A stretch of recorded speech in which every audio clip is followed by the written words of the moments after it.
There's never been a kid to walk the halls at Salem High School that was easier to like than Adam Ward. A WDBJ TV news crew was conducting a live interview at the plaza when Vester Lee Flanagan II started shooting. I believe that she would want her story of love and of beauty and of determination and of rock-solid hard work to be shared with as many people as possible.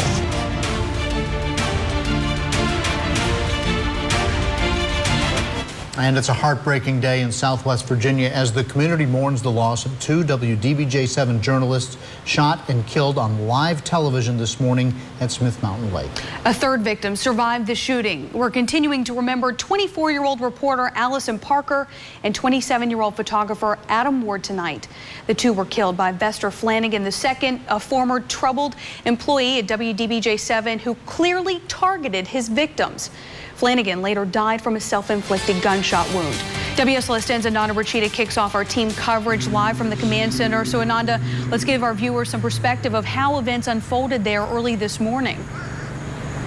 Investigators tell me still heavy police presence out there where the shooting happened, and a lot of us are still in disbelief over what happened. Reporter Allison Parker and photojournalist Adam Ward were out covering a story on Smith Mountain Lake's 50th anniversary.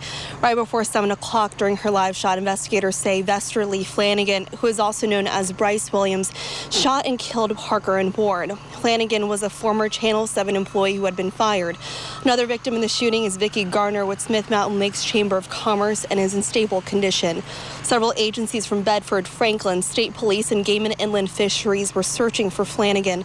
Authorities said he later died at the hospital after shooting himself along Interstate 66 in Fauquier County. Now, meanwhile, our hearts go out to Allison and Adam's loved ones during this time. The Franklin County Sheriff says it's been an emotional day for so many of us. Both Parker and Ward were residents of Roanoke, Virginia. Let us not forget, they grew up in this area. They were part of our community. We don't want to forget that. Investigator told me that they'll be out near Bridgewater Plaza where the incident happened for several more hours. It's still unclear how long that may take. In Franklin County, Ananda Rachita, WSLS 10. We want to pursue the angle a little bit more here about Vester Flanagan and how he led officers more than 200 miles from Smith Mountain Lake all the way up Interstate 66, as Ananda mentioned, in Fauquier County. Police here in Roanoke, meanwhile, found this car belonging to Flanagan. It was parked at the Roanoke-Blacksburg Regional Airport. Investigators tell WSLS 10 that Flanagan drove this gray Mustang to the airport after the shooting, and then he switched vehicles to a rental car that he'd reserved over a month ago. Investigators say the rental car was the one that he was driving during the police pursuit.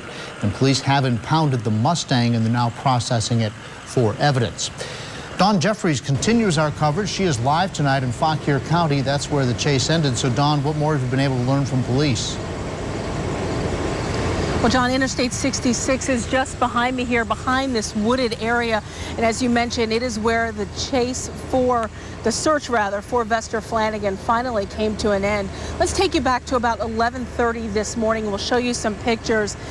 State Trooper Pam Neff was sitting on Interstate 81 at the Interstate 66 exit ramp. She'd been there about 15 minutes. You know, on the drive up here, we saw a number of state police at all the exit ramps, pretty much in the medians. They were all on the lookout for a number of different vehicles. Well, Neff tells us that she had just gotten the description of another vehicle to be on the lookout for, and she entered that into her tag reader. That's a device that will scan license plates as they drive by. I'll let you hear her describe what happened next. As soon as it was entered, it did come up with a positive hit that vehicle just passed me less than 3 minutes earlier. I let my dispatch know that vehicle has passed me, and I attempted to catch up to the vehicle, which was traveling eastbound on 66. How fast his speeds were? He was not going that fast. He was not going above the posted speed limit. I waited until I had several other troopers with me to initiate a traffic stop. The suspect vehicle did not stop. Eventually, he did wreck the vehicle on the left-hand side of the road. Exit my vehicle with several other troopers, and we approached the vehicle. Just a gentleman that appeared to be suffering from a self-inflicted gunshot wound. State police will not say if Flanagan was conscious when they got to his vehicle. He was flown to a hospital here in Northern Virginia. He died about 1:30 this afternoon. Live in Fauquier County, Dawn Jeffries, WSLS 10. Thank you, Dawn.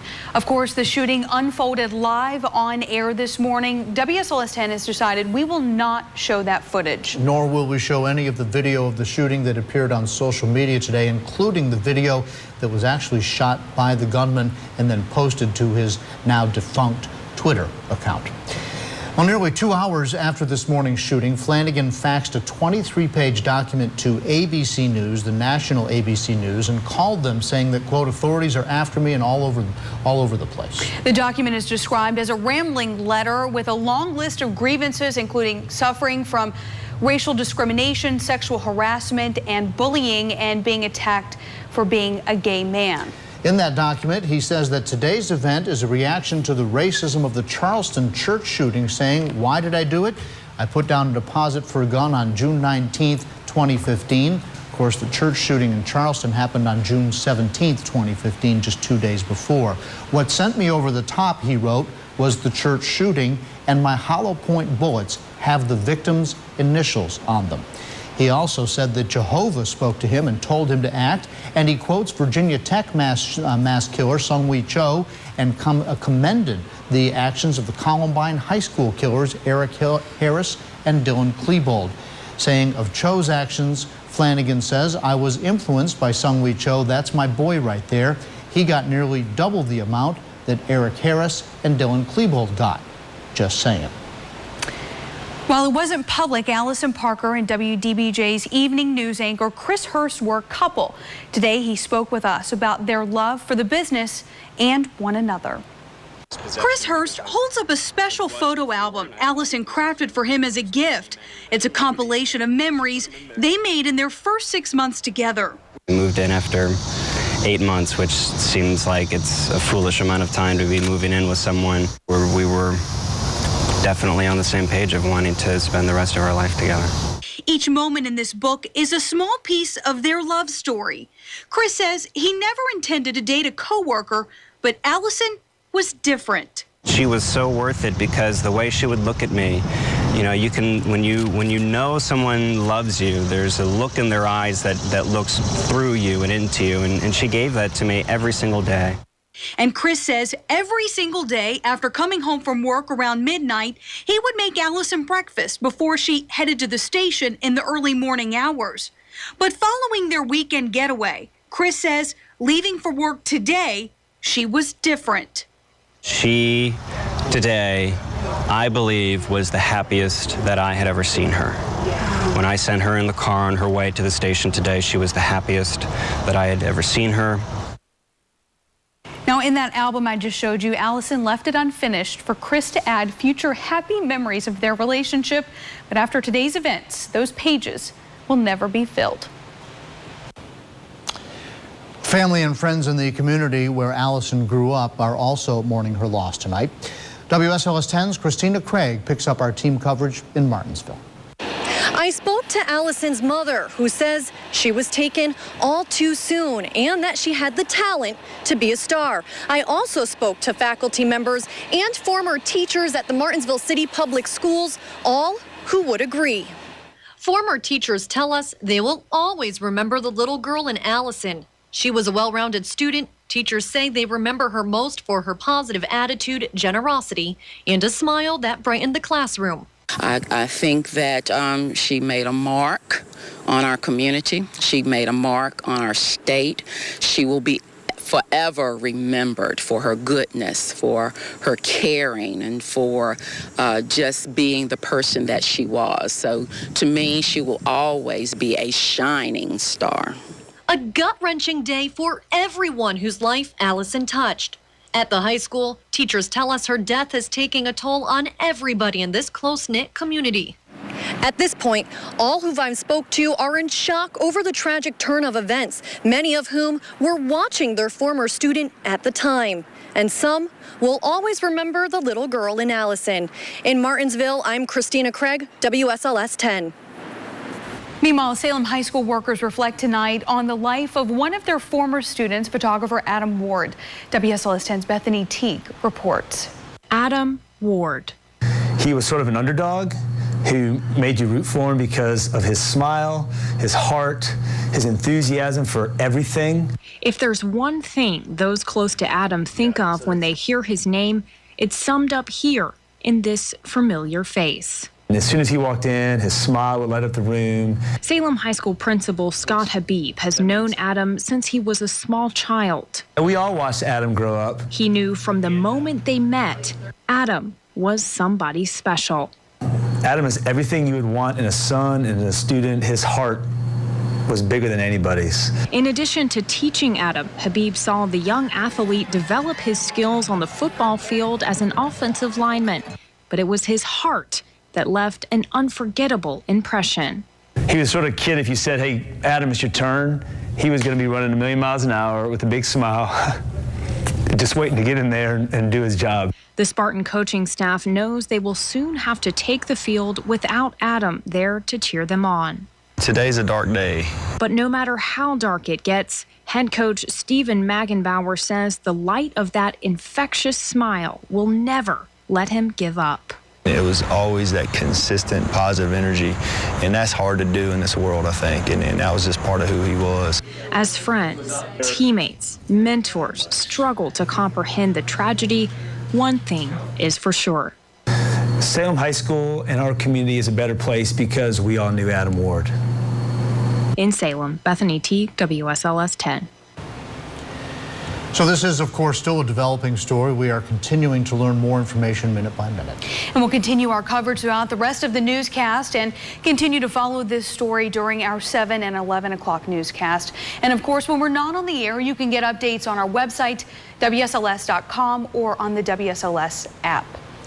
And before we head into a commercial break that we must take, we do want to pause for a moment to remember Allison and Adam and reflect upon how much they touched our community.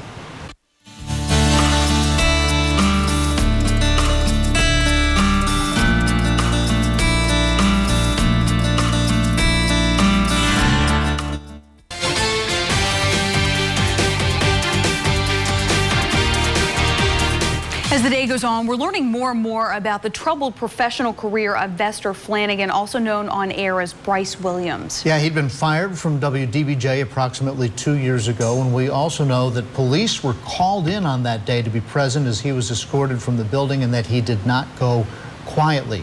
Workers from other stations where he worked have said that he was a troubled employee there as well. And then Flanagan himself, tweeting under his on-air name of Bryce Williams, showed that he had a grudge with both Allison and Adam, saying on social media, Adam went to HR on me after working with him one time.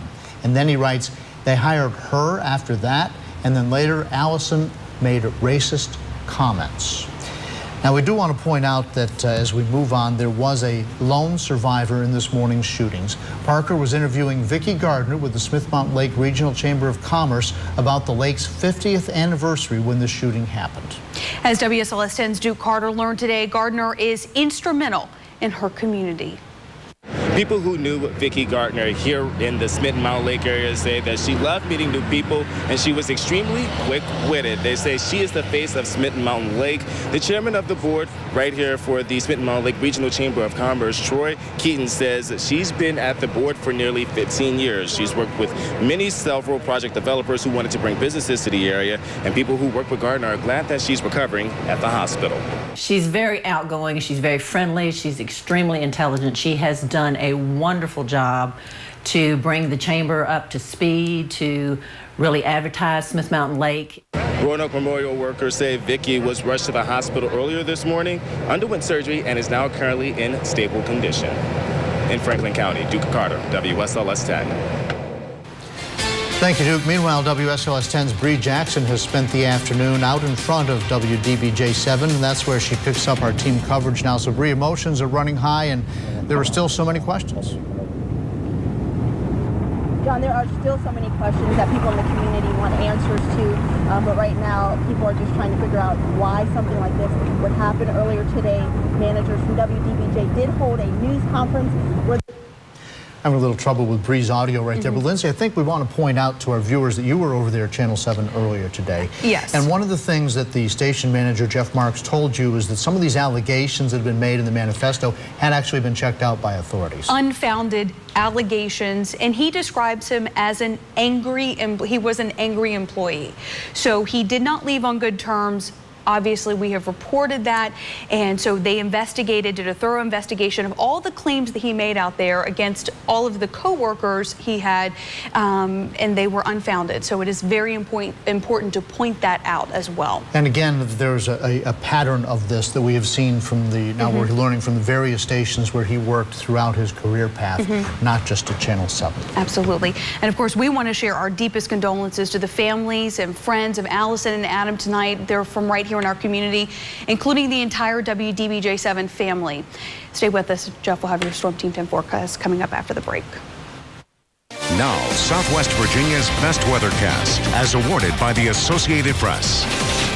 Welcome back, friends. Your forecast for tonight: fair, comfortable, cool overnight lows 53 to 61. Could there be a stray shower this evening south and east of Roanoke? Sure, there could be. Same thing for the day tomorrow. Stray shower possible. Otherwise, a mix of sun and clouds, probably more sun than cloud cover. Still pretty pleasant tomorrow with highs 75 to 83. Your next 7 days look like this. We're in the low to mid 80s Friday and Saturday, climbing on up into the mid to upper 80s by early next week. Now, as the temperatures go up, the humidity values will go up as well. Each and every day there's a chance for maybe a stray shower or two, with a better chance for some hit or miss thunder showers on Sunday and also on Wednesday. Appy. All right, thanks, Jeff. The Redskins suffer a key loss on defense today, and the camp tour checks in at the home of the Colonels. Sports is next. Now, WSLS 10 Sports from the Blue Ridge Honda Sports Corner. Welcome back, everyone. The camp tour closing in on the 1st and 10 special coming tomorrow night. Tonight, we are back in Roanoke City as we check in with the William Fleming Colonels in the final week of Camp Tour 2015. Coach Bobby Martin's team an impressive 8-2 in last year's regular season before falling to Eastern View in the first round of the 4A playoffs, the school's first playoff appearance since the 09 season. Coach Martin is in his 3rd season at the Roanoke City School, and with a 5-victory improvement from year 1 to year 2, the sky appears to be the limit for the Colonels. Just lay the foundation. Hopefully you guys can pick it up. We got a lot of young guys, and we're just trying to get better. We can't rest off of last year. Last year was great for our community and our school, even for this team, but this is a whole new year. We need to work harder since all my seniors were my linemen. They all gone, so I need to get my new line straight so we can achieve greatness, get back to that 8-3 season. It's like a daily routine. We just got a bond now that we didn't have, but now we rolling and we clicking. So it's like a daily routine. Come out here and work, and it's all gonna pay off. Coaches push us every day for the seniors to push the other younger guys, being leaders. He pushes us all the time about being a leader on the field and off the field. Colonels open up at Jefferson Forest in what could be a battle of 4A contenders come playoff time on Friday night. Coming tomorrow night from Glenver High, the 1st and 10 preseason special, 7:30, right here on WSLS 10. Well, he's just been signed, hasn't played a game yet for the Redskins, and now he's gone due to injury. Linebacker Junior Gillette tore an Achilles tendon at the end of practice today. Faces 6 to 8 months of rehab for the injury. The rush linebacker was grabbed up after the Saints released him earlier this summer, and the Skins had hoped he could team up with Ryan Kerrigan to form a strong pass rush combo this season. Some news and notes for you. More sad news as a construction worker was killed, another injured while working on the roof of the Vikings' new stadium. The man who died fell about 50 feet to his death. A second worker seriously injured there. Marshawn Lynch's fine for the NFC title game silence, $75,000, will be contested tomorrow in a hearing, and the Red Sox are hosting the Hillcats. John, Lindsay, back to you. All right, thank you, Appy. Meanwhile, during a press conference held earlier this evening, WDBJ managers expressed their condolences. Mourners have also stopped by the station with flowers and balloons. A vigil is planned there tonight at 6:30. So tonight we're in the midst of a terrible tragedy. 2 innocent victims are dead, and a third, a celebrated leader in our community, is recovering from gunshot wounds. The gunman is also dead after shooting himself while being pursued by police. He left in his wake a trail of messages that suggested he was disturbed with a significant grudge against his former colleagues, both of whom grew up right here in our area.